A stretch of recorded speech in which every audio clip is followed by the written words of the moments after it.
Thank you everyone for joining. Happy to get started. My name is Ben Feshbach. I am an associate on RMI's U.S. program working on economic development and industrial strategy. Welcome to our webinar on the regional economic opportunity in next generation geothermal power. For those who don't know RMI, we are an independent, nonpartisan research nonprofit, an advisory nonprofit. We're focused on energy systems transformation, and our economic development team engages economic and energy policy leaders across the United States on the attraction and retention of investment in the commercialization, manufacturing, and deployment of new energy technology. Earlier this month, we published an analysis of next generation geothermal as an opportunity for new domestic manufacturing. More on that soon. First, though, some acknowledgements and housekeeping. This session is made possible by the New Energy Industrial Strategy, or NEIS Center, a global network of researchers, policymakers, and private sector stakeholders advancing new energy industrial strategy. This session is also being recorded, and so if you have any questions at any point, please drop them into the Q&A box. We'll get to them as we can at the end. What will we cover today? I'll share a background on next generation geothermal and its supply chain. We'll hear from Ben King, Galen Bauer, and Anna Van Brummen from the Rhodium Group, sharing their new research on policies that can support next generation geothermal deployment and also manufacturing in southern, like South Central and Southwestern states. And we'll hear from Jen Wakeland of the Utah Governor's Office of Economic Opportunity. And for those who are not aware, Utah is very much an early leader in the deployment of next generation geothermal power systems. What is geothermal power? I want to note, first of all, that geothermal energy also supports heating and cooling, but our focus today is on electricity systems. Traditionally, geothermal power requires heat, water, and permeability, access to those things. It's relatively rare. As a national resource, by some metrics, it's less than 1% of installed electricity capacity, although we are finding more of it thanks to new prospecting technology, and so this share, or at least the total amount, may increase some. But next generation geothermal, very different in the total potential. What is it? It is a set of techniques where we can extract energy from the subsurface in places where sufficient heat and fluid aren't naturally accessible. So there are different types, different acronyms associated with these different types, different companies pursuing different approaches. You have enhanced geothermal systems, or EGS, which create permeability in hot rock.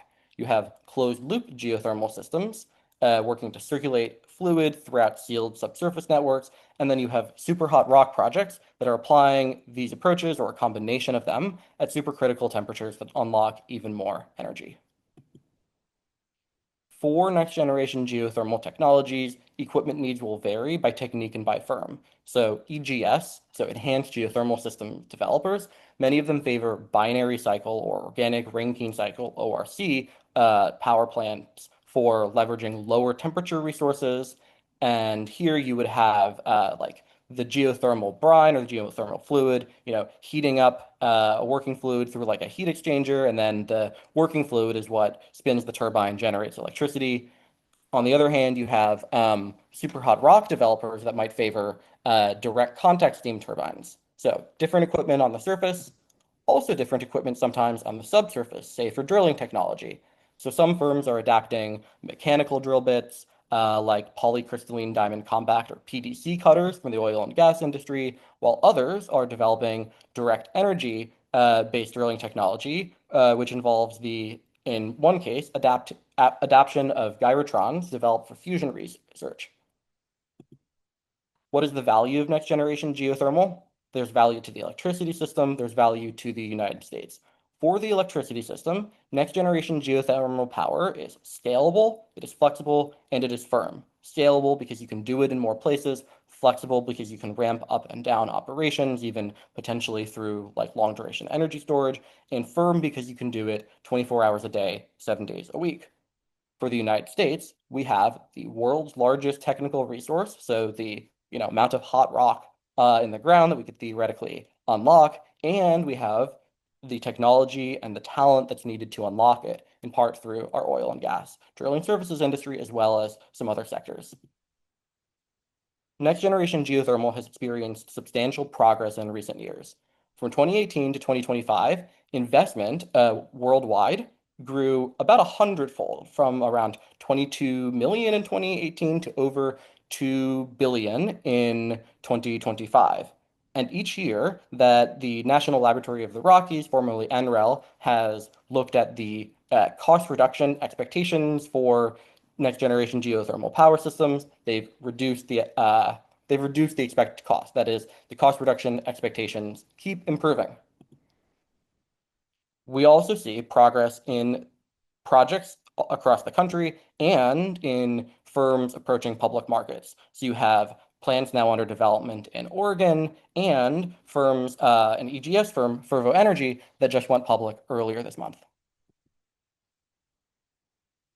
The promise of next generation geothermal is substantial, but far from guaranteed.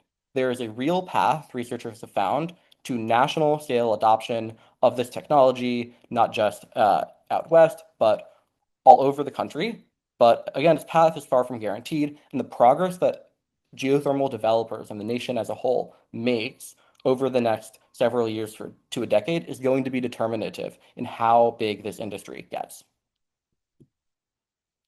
So far, the story of geothermal electricity has been mostly a Western story. I mentioned Oregon, Utah, California, and Nevada are also leaders in geothermal electricity, and for the most part, the resource is concentrated out west. So there are hotspots in the east if you look at Pennsylvania, if you look at West Virginia, there is potential for geothermal deployment out east.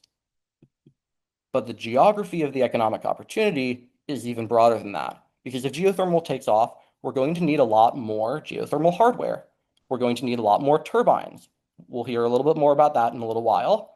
And we're going to need more casing and tubing and other types of technology. And so this is potentially a national economic development opportunity. And at the same time, this opportunity requires more targeted policy and more research, so we better understand exactly which places can compete in different parts of the supply chain and exactly when we can expect some of these opportunities to materialize. And so with that, I'm very happy to introduce our experts from the Rhodium Group who can speak to their new research on building a geothermal powerhouse region in the South Central and Southwest United States. Awesome. Thanks very much for the kind intro, Ben. Very excited to be here with you all today. I'm Ben King. I'm a director at Rhodium Group. Rhodium Group is an independent research provider. I lead our energy system modeling team within our energy and climate practice. And we were super excited to partner with RMI and the NEAS Center to unpack some of these really interesting opportunities that we see on the horizon in this part of the country for geothermal. I'll spend just a couple of minutes talking about why we're focused on this region and why we're focused on geothermal in particular, and then turn to my colleagues to share a bit about what we see in terms of energy system outcomes, as well as the resulting economic impacts of those investments in this region as well. So I think Ben did a great job of setting up the bull case for geothermal right now. We're seeing lots of great progress, and we'll dig a little bit more into that in the coming slides. But I want to situate us within a broader environment, which is work that we've done over the course of a couple of reports with the NEAS Center, focused on what we've been calling the electro-industrial era. You've seen this concentrated wave of an investment building in the U.S. over the past few years, focused on the one hand, the growth of electricity-intensive industries like data centers, like clean manufacturing, alongside the growth of the electric infrastructure needed to power these quickly expanding fields. We see these trends as poised to continue with an increasing linkage between electricity for demand and U.S. economic fortunes in the future. As a result, we and many others see growth in electricity demand reaching heights not seen since at least the 1990s. We've already seen meaningful upticks in electricity demand over the past couple of years, and as we look further out into our projection window, we see even more growth. The case for this electro-industrial future, is predicated on continued and in fact expanding availability of low cost efficient sources of electricity. Um, and we've seen over the past few years that the biggest sources of growth have been solar, wind, and battery storage on the grid. They've been the lowest cost source of electricity in lots of the country, and are very likely to continue to meet growing load for the next few years as well.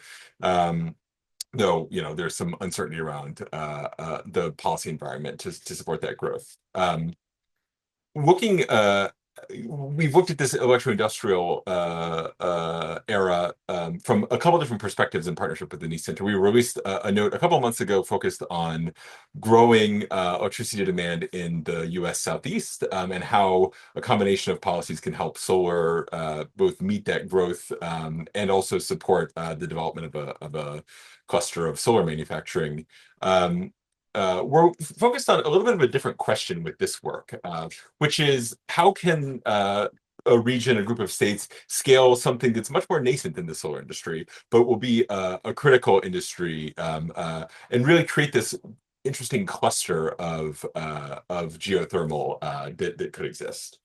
In this work, we're looking at 7 states across the south central and southwestern US, stretching from Louisiana across through Texas, New Mexico, Arizona, and then up through Colorado, Oklahoma, and Arkansas.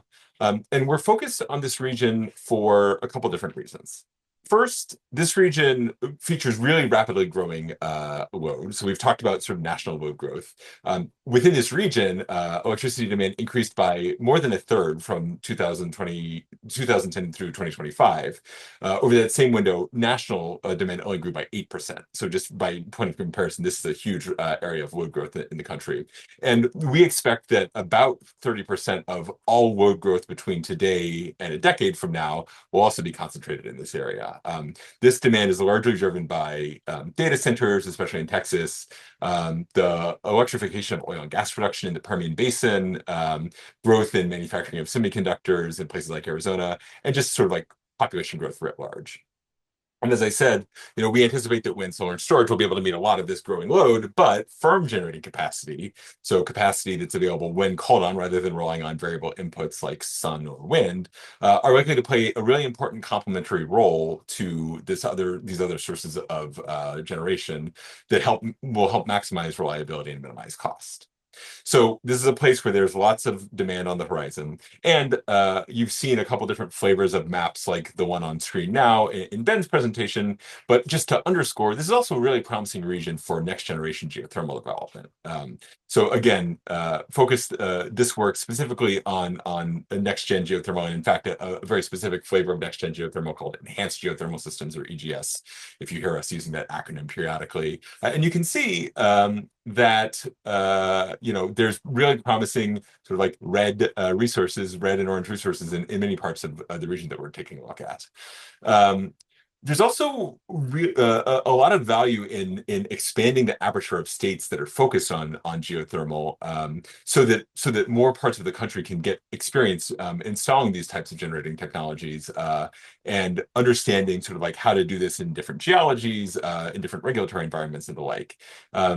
The U.S. Department of Energy a couple of years back put out a really helpful report called Pathways to Commercial Liftoff for next generation geothermal, which really highlighted the value of what they termed a validation suite of something like 2 to 5 gigawatts of geothermal deployment across 4 to 6 states where geothermal doesn't exist right now. And apart from a single very small sort of conventional hydrothermal facility in New Mexico, we're well, gosh, I wasn't going to make it too far without making a pun, so I will say we're breaking new ground in these states with regard to geothermal deployment. And so, this really serves as a value to provide that validation suite. A couple other reasons why we think that this is a really promising place to focus on geothermal. The first is just the extent of overlap between the skill sets that are valuable in the geothermal development field and those that are valuable in oil and gas production today. And today, 78% of the US's oil and gas workforce is concentrated in the states that we're focused on. And in fact, all five of the top five states with the highest concentration of oil and gas workers are in these states. So we're pulling from a really robust set of existing folks with expertise here, which is going to be super valuable as we look to build out this sort of like next generation resource. The second thing, and Ben talked about this a bit in his opening comments, is there's a really cool opportunity to enhance the domestic geothermal supply chain in this region.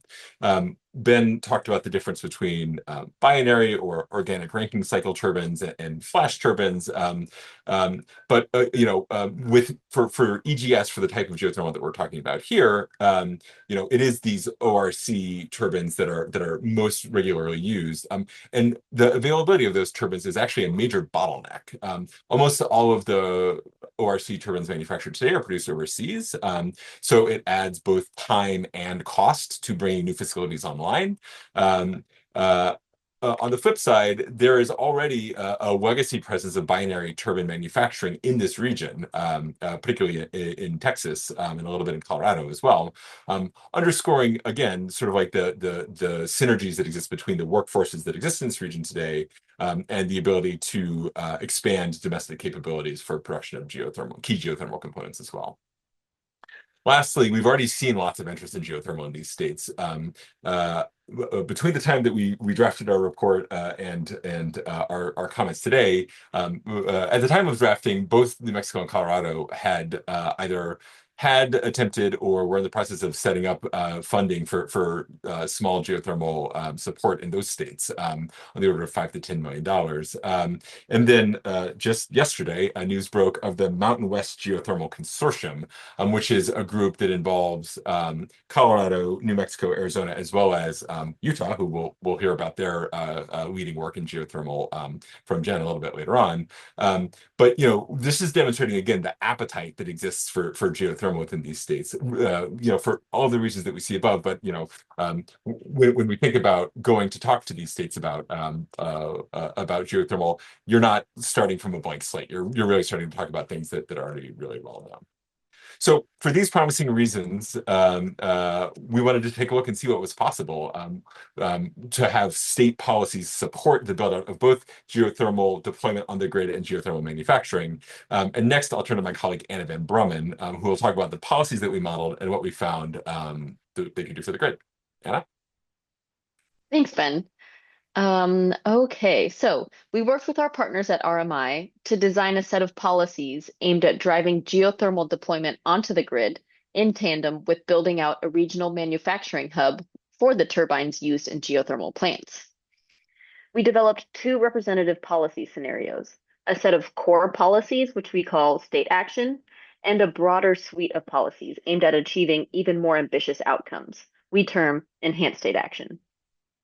The first policy tools we considered were tax credits, which allow companies to reduce their tax liability and which have a proven track record of achieving meaningful energy system and manufacturing outcomes at the federal level.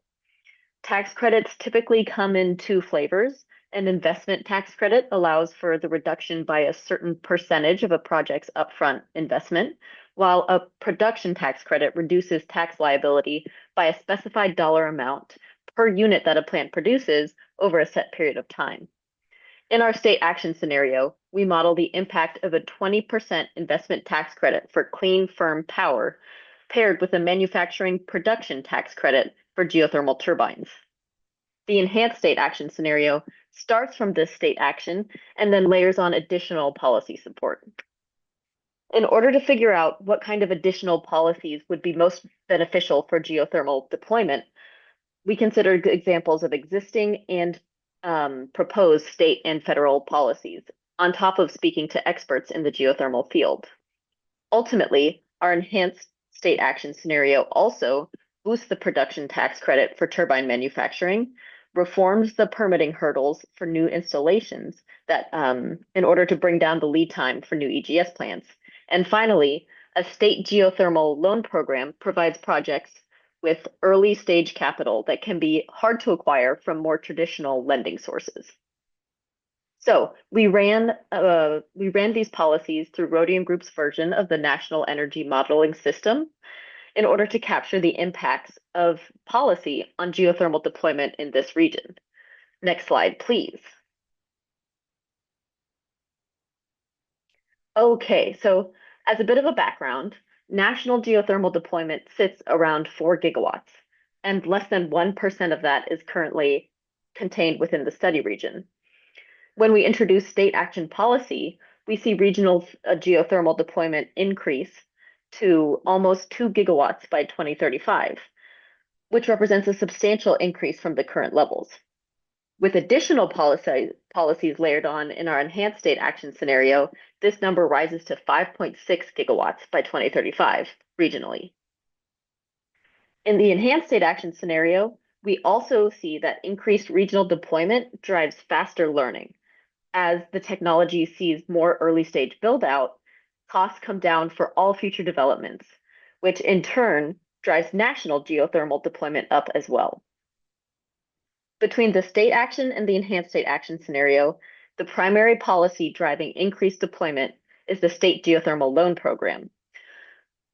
Our modeling reinforces what we heard when speaking to geothermal developers. One of the biggest barriers to geothermal deployment right now is getting access to early stage capital. On the flip side, policies aimed at helping projects overcome this obstacle have large potential for high-level impact. Next slide, please. So this geothermal deployment is coming at a time of large-scale changes in the regional grid. Electricity demand is projected to increase by 22% by 2035. This load growth, alongside with the retirement of aging coal plants, creates the opportunity and necessity for capacity expansion. Wind and solar comprise most of these capacity additions as they continue to be the most economic options to build. In terms of generation, shares of zero-emitting resources like renewables and nuclear rise from 43% today to 59 to 60% across both scenarios in 2035. Geothermal generation plays a key role here as the only clean, firm technology to see meaningful capacity expansion across the next decade. Geothermal generation we see increasing from 0% today up to potentially 4% by 2035. Now I will pass it over to my colleague Galen to dive into the economic implications of these power sector impacts, in addition to our manufacturing modeling results. Awesome. Thanks so much, Anna. So I will be covering the geothermal turbine manufacturing and economic impact results, as Anna said. Next slide. So as was mentioned earlier, geothermal turbines present a major bottleneck for geothermal deployment in the US. But with state policies that incentivize regional manufacturing, the South Central and Southwestern US can position itself as a geothermal turbine manufacturing hub. So under different growth rate assumptions, the region can either meet some or all of its geothermal turbine demand. In both the state action and enhanced state action low manufacturing scenarios, regional turbine manufacturing helps meet regional demand. And then in both of our high manufacturing scenarios, in-region manufacturing exceeds local demand, allowing for this region to become an exporter of geothermal turbines to serve demand elsewhere in the country. Next slide. So over the next 10 years, substantial capital will flow into this region's energy system to meet growing demand, as Ben was talking about earlier.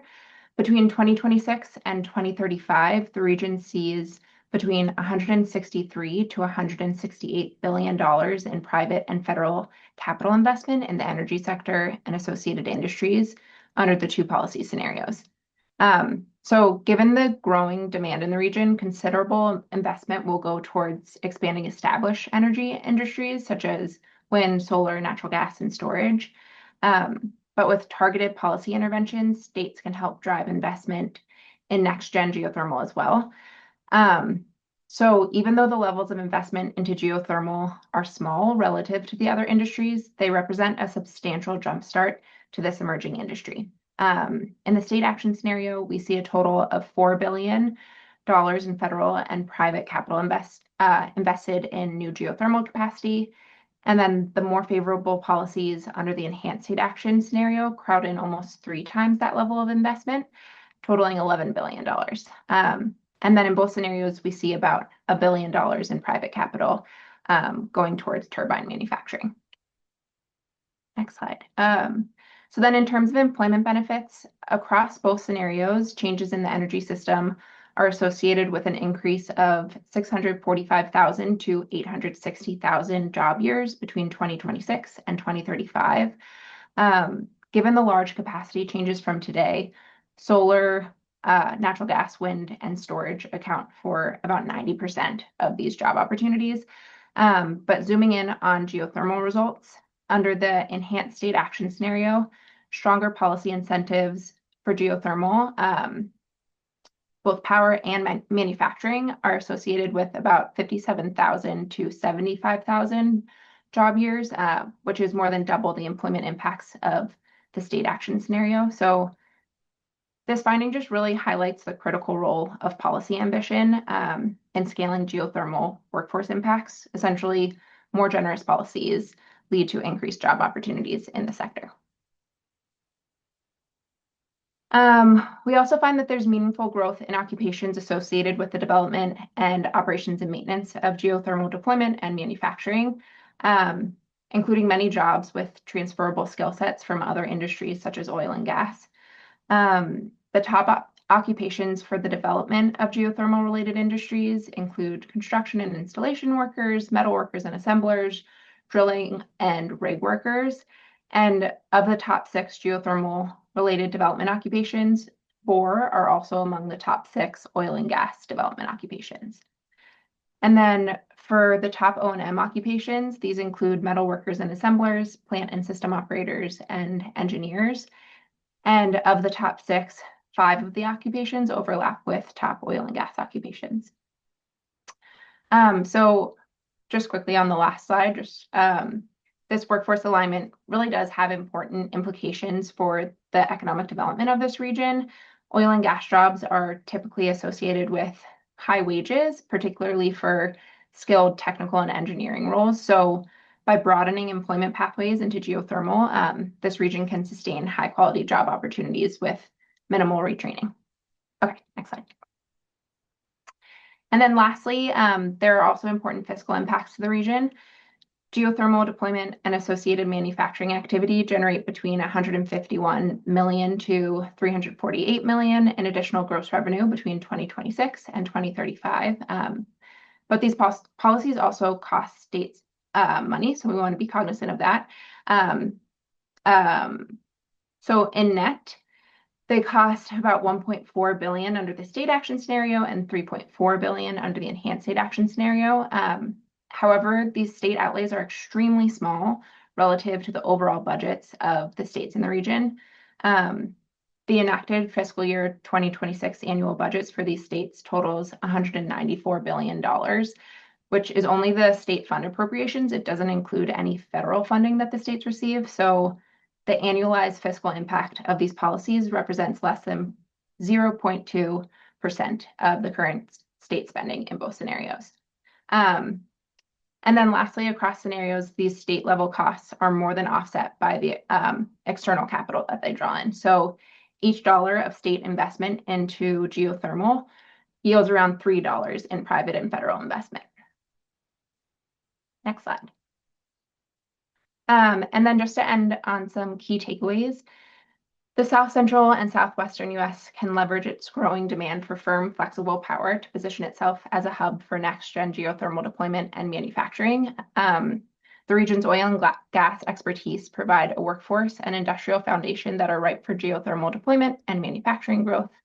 And with targeted state policy support for geothermal, including deployment incentives and manufacturing support, they can scale geothermal from almost 0 today to about 4% of regional electricity generation by 2035, crowd in between $5 to $12 billion in private and federal investment, which is associated with thousands of high-quality jobs for the region, and also have impacts beyond the boundaries of this region. It can shape the trajectory of geothermal deployment nationwide by driving down costs via learning and becoming a supplier of geothermal turbines elsewhere in the US.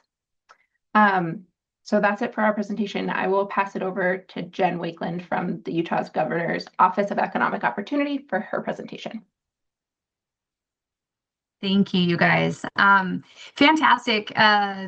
Big props to my friends here that presented before me. They've done a lot of work to dig in and kind of find some of the metrics around things that I'm going to tell you about. But I will say that I'm going to tell a very different story than the one that they have just presented to you.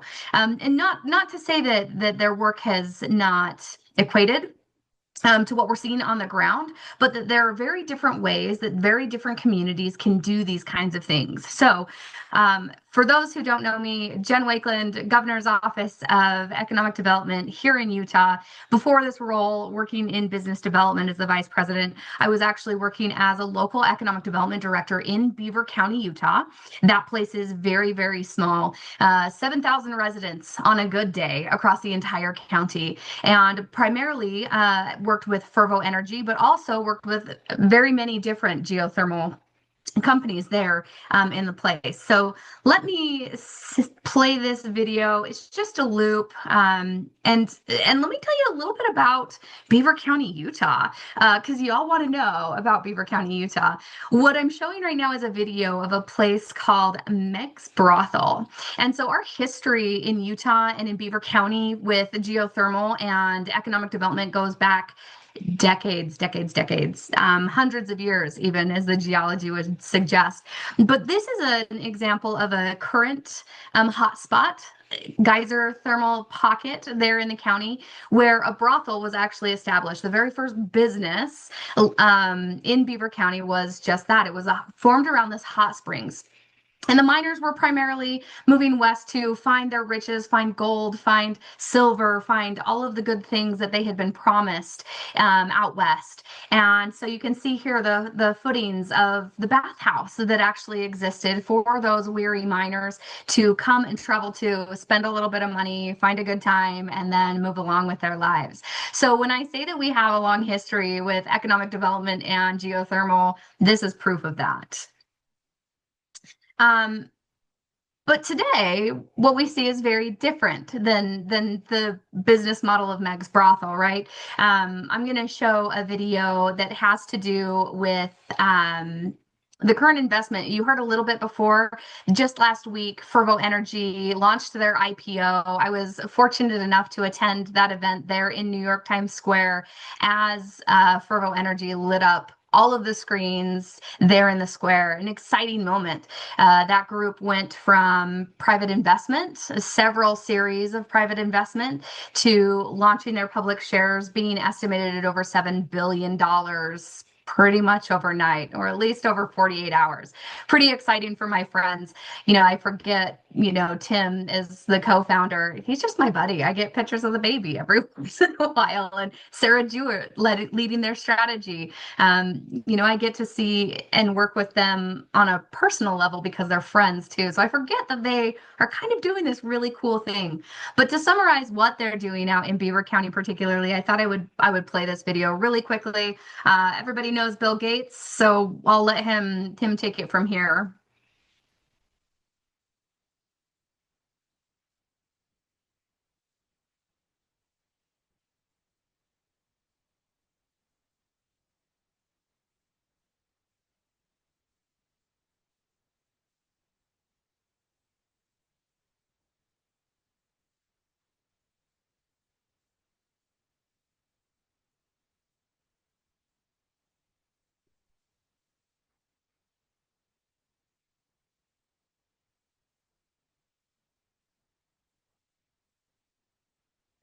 Jen, sorry, I think the audio for the video Isn't playing. Yeah. That's okay. You got enough of a taste there just from the video itself to kind of see what's going on, right? You get to see Milford, Utah, just highlighted very well. And what they're doing is they're building geothermal from from traditional oil and gas industry and going to be able to put this power plant online. This video doesn't actually show the power plant. They're going to turn those electrons on here in the next couple of weeks. And so we're very excited about the movement forward that we're going to get to see here pretty quick. Let me go to my next slide so you can kind of have a little bit of something interesting to look at while I talk through the last couple of pieces and thoughts here around geothermal development in a rural community, and not just a rural community, but really any community. Certainly we have had traditional geothermal development. We have the traditional hot water reservoir underneath that has supplied power on the grid in Beaver County for over 40 years. That plant is still operational and is just the next door neighbor for Fervo, and where Fervo is developing out and fracking rock. But you can see here we have a typical oil and gas rig. So some of what my colleagues were talking about with the build out and the economic development around scaling the labor force and transitioning the labor force to do really interesting things in a new way, but use those same skills. We call it upskilling the labor force. They are doing that incredibly efficiently. And interestingly enough, some of the founders and some of the key leaders in Fervo actually came from oil and gas industry themselves. And the biggest thing that I want you to take away from anything that you hear today is the fact that there are right ways to do geothermal development, and there are less favorable ways to do geothermal development, especially when it comes to economic development. And Fervo is one of those that sets the gold standard. Long before they even started thinking about popping holes in the ground, they were meeting with our local elected officials. They were meeting with all of the groups to say, here's what we think we can do. Here's our vision for what we want to accomplish. Here is our hopes and our goals and our dreams. And let us meet with your community, and let us partner with your school district, and let us sponsor your civic events, the county fair, the stock show, all of those things. And so they really built themselves into the community by hiring good people from the community who were well trusted, by partnering with the school district. They teach STEM days, and they allow the kids to come out to the rigs and see kind of what's going on. They go into the classes, and they work in partnership with the University of Utah and the Forge production facility to teach the sixth graders. What we have found is if you get sixth graders excited about geothermal, suddenly their parents are excited about geothermal because we're talking about it over dinner. We're talking about the different kinds of ways that we can maybe look at careers for our future. Maybe we were ranchers. Maybe we worked at the diner down the street, of which there are 2 in Milford, Utah. But now we have this open door of possibilities for jobs, scalable jobs, everything from night security jobs up to high-end electrical engineering, you name it. The sky's the limit with the kinds of jobs that are available here. And so, we have really seen that with Fervo. We're equally seeing that with other developments. There's a couple other companies that don't like to be quite as talked about as Fervo in Beaver County who are doing similar things and developing their own electrons to put on the grid. And so everything is kind of interrelated. My colleagues talked a little bit about state-led incentives. I will say we're not doing that in the state of Utah. We're just not. We can and we will, but that's not the driver. The driver is always a relationship. The driver is always bring us your business and do really good things. We are a very risk-averse state when it comes to incentives. And so we don't throw big money out on the table to attract these kinds of things. Even the manufacturing jobs that we want to see come alongside it, we would rather a company decide, Utah is the right place for us to build our business. And so we are going to come there, and then we reward that building of that business. Our incentive structure is such that it's post-performance. And so the companies have to tell us, yes, we're coming to Utah. We're going to employ 400 people over the next 10 years worth of growth. And we're going to pay at or above the average county wage for where we're establishing our facility. And then once they have met those metrics, our board hears them out and says, yeah, you know what, let's do it. This is in a rural community. It's a catalytic project for this kind of manufacturing that we see the need for. And so, yes, we can reward some of those tax incentives post-production. So once they pay their taxes, they meet their compliance and audit metrics, and then Only then do we cut back that money. So there are different ways that different states can take that approach, and that is certainly Utah's approach. Is we want to create the kind of ecosystem first that actually allows these businesses to thrive on their own and then reward the good things that they grow. So the modeling that we've seen presented earlier is a little bit different in my state. We look at, what are you doing with a community? Do you have good partnerships with a school district? Are you ingratiated into the community? Have you done everything, or are you just like kind of trying to cause chaos and buying up mineral release right shares? I think another important piece of this is really at the federal level, when you have many of our states have so much percentage of their land as federally held land, that becomes an important part of the conversation.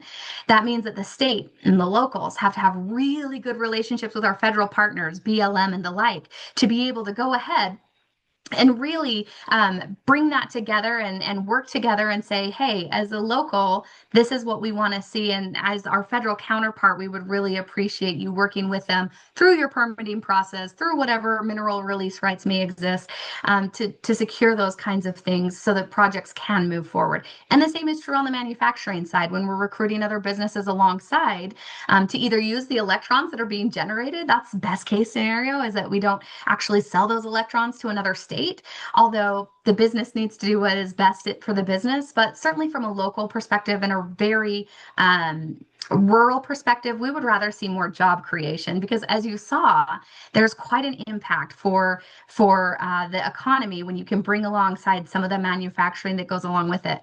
Equally, we like to see the local economy built. So we like to see that the diners are getting increased business, that they're expanding into larger footprints, that there's a pharmacy tech that can now be full-time instead of having to have medications dropped off to the local pharmacy on Mondays and Wednesdays, and people being without for several days because those medications haven't gotten in because we can't fund a full-time pharmacist. So there are little drops in the bucket, little metrics that are even more important in some of these rural communities. And it's good to keep in mind, because you're building an ecosystem here. We like to say it's not just one thing, it's whole hog, right? And especially coming from a place where Fervo Energy showed up right as our hog manufacturers were scaling back. And so we lost about 200 jobs overnight. To be able to have a company that can come in and do some of those things and cares about what they build, cares about doing what they say they're going to do. Those are the more important things to chase from the state of Utah perspective. And so we look at those businesses, we talk with those businesses, we make sure that we're setting up the ecosystem for them to thrive within their industry and get the support that they need across the board, even as far as developing pots of money for workforce initiatives. So even after the company has established and has done good things and is maybe getting an incentive, is there something that we can do to partner with the university to scale up their workforce so that their workforce pipeline can continue to grow? And Utah is certainly leading forward on that. And so happy to be a representative of what we're seeing there and what we're doing. Thank you so much, Jen, for sharing these insights.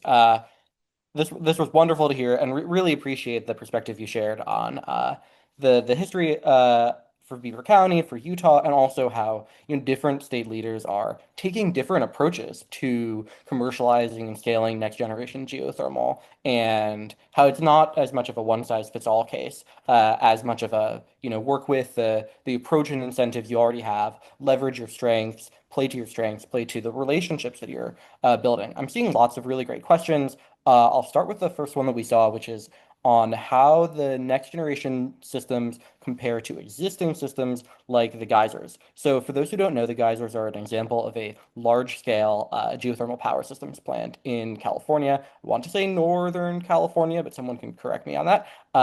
And I would say that the geysers are an example of a conventional hydrothermal system, so that is different from some of the systems that we are talking about, although certainly still a really important role on the power grid in California. And there are examples of companies working to develop traditional hydrothermal systems today. The next question is, can geothermal be used to store energy to complement the solar and wind energy, which vary with weather and the time of day? For that, I will kick it to my partners on the Rhodium Group to speak to that. Sure. I think a really well-informed question because the answer is yes, it can be. It's a really interesting technique where you can vary the rate of production and injection of the fluid to let a reservoir sort of like heat up a little bit or pull a little bit of excess heat off to complement the sort of diurnal invariability that exists with wind and solar. So yeah, geothermal, enhanced geothermal in particular, can provide a really useful complementarity in that way to variable renewables. Yeah, really, really great question. Next question I'm seeing is, are there enhanced geothermal systems projects you're aware of that are moving forward in the northern Rockies region, like Montana, Idaho, and Wyoming? I can't name a project off the top of my head, but I know there is an active effort to incubate that in the Rocky Mountain and like Mountain West area. Ben had mentioned earlier the Mountain West Geothermal Consortium, a good example of how there's really active multi-state coordination happening in commercializing and scaling next generation geothermal power systems, how that coordination is earning like broad and deep bipartisan support at multiple levels of government, and especially when we're talking about more nascent technologies, like what it takes to make sure that we can really see it in not just one, but many places. Speaking of which, on the subject of multi-states, I'm wondering, Rhodium team, if your experts could speak to the way that you all have been thinking about multi-state regions and what that approach can teach us about interstate coordination. Yeah, I mean, I think the Mountain West consortium is a great example of how states can come together. And Jen, I'll give you the 5-minute warning or 30-second warning, maybe, that if you have anything you want to share on that, since Utah is a participant there. But there are certainly individual challenges that are specific to, but very specific to geologies that exist within individual basins. But there's lots of challenges that exist across geothermal, whether that's figuring out how to scale up financing or navigating some of the technical challenges. Uh, and so this multi-state coordination can be really valuable. And Anna mentioned this in our remarks, but that warning translates to reduced cost of geothermal everywhere, right? So once the Cape Station comes online in Beaver County, we'll have learned a lot from that experience on its own, and be able to take those learnings to build the next set of geothermal projects as well. And in our modeling, where we've got multiple gigawatts of these facilities, so tens of projects in all likelihood, we're talking about lots of learning that can happen that way. Jen, not to put you on the spot, but anything you want to add about the multi-state collaboration?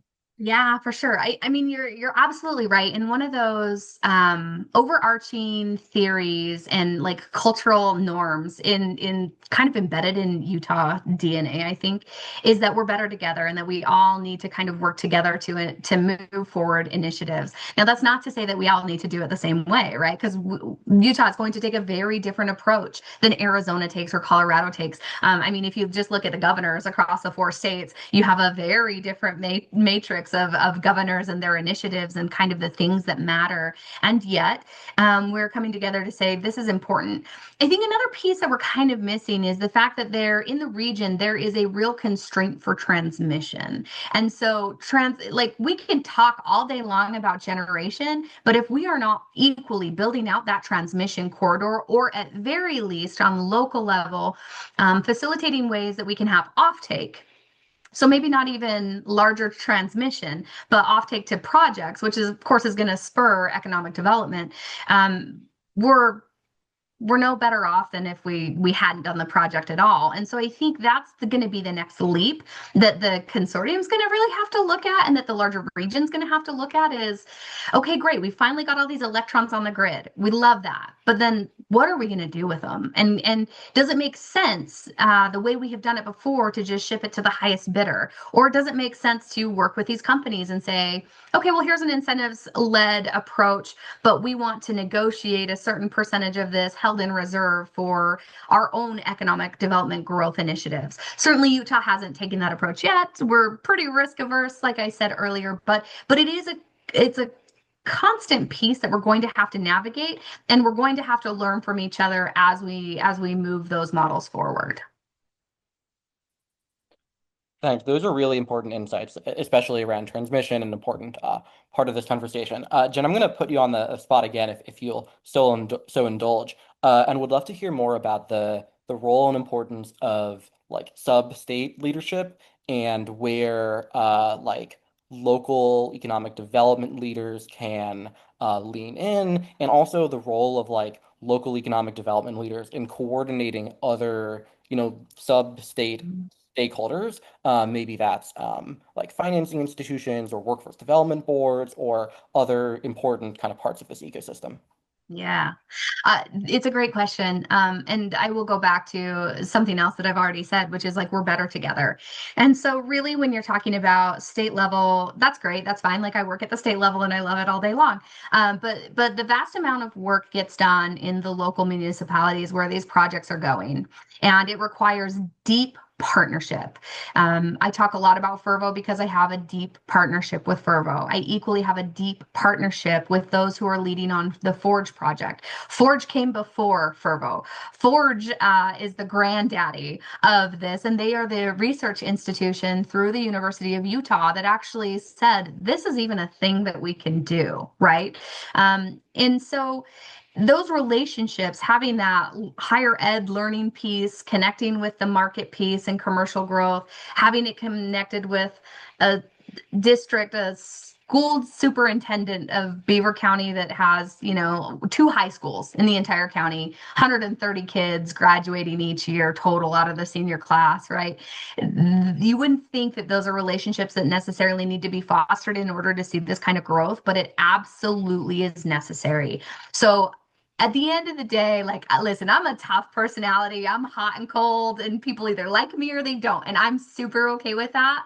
But at the end of the day, we still have to work together and we still want to move things forward. And so, whether you like me or not, we do have to work together. And so, I would just say, for all of our counterparts across the place, economic development can be this kind of like rat race and kind of this like very competitive. Well, I got this. Well, I got that. Well, I'm one up on you because we secured this win.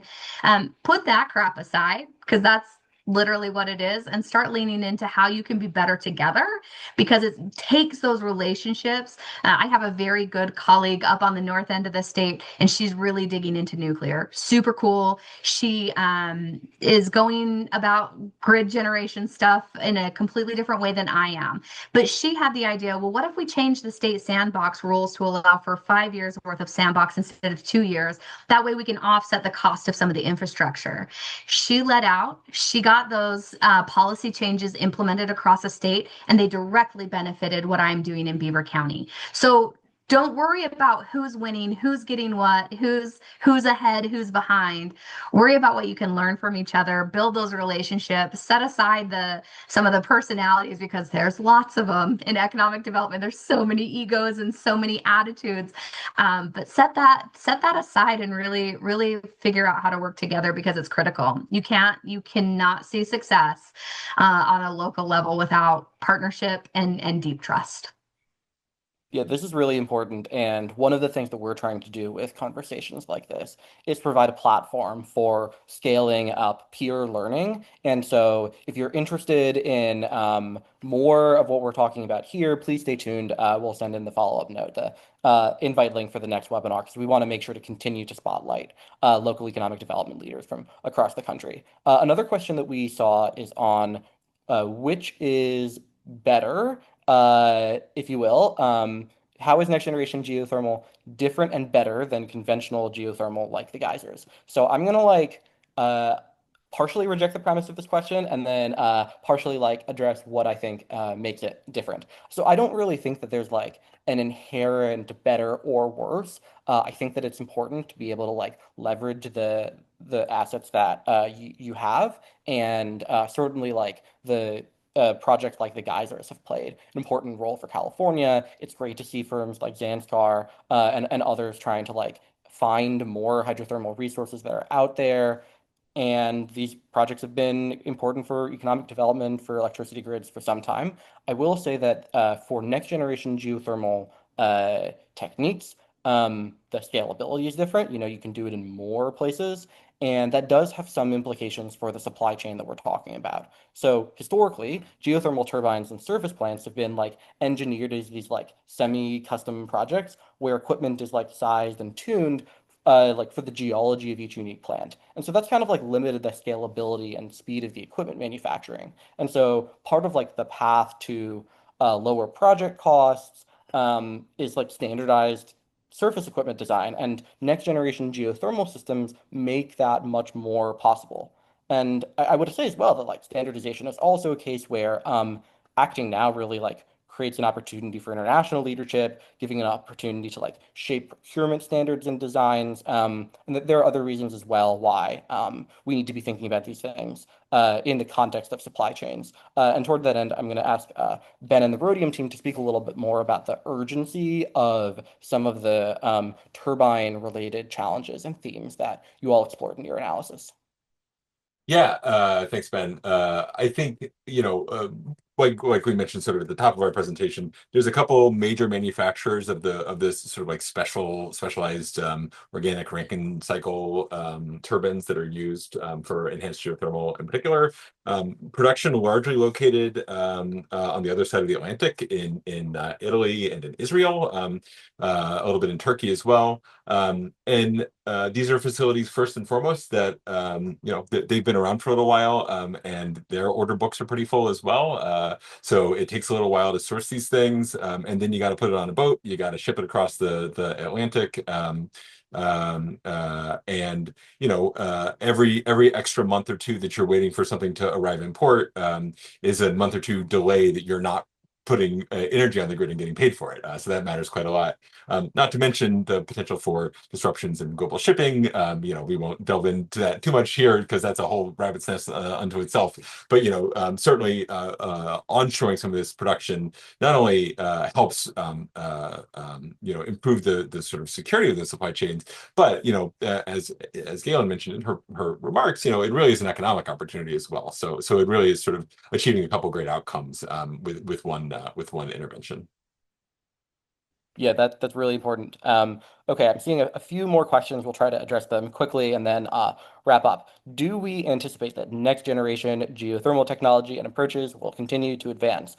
Short answer, yes. Happy to leave room for other comments as well, or get to the next question. Yeah, I mean, for next gen geothermal, it's all about speed to drilling, and I think the work that was done in Beaver County is a great example of where iterative work through there has really demonstrated meaningful improvements. And when we talk about cost reductions, largely we're talking about drilling faster and getting to depth more quickly. Yeah. Okay, final question here.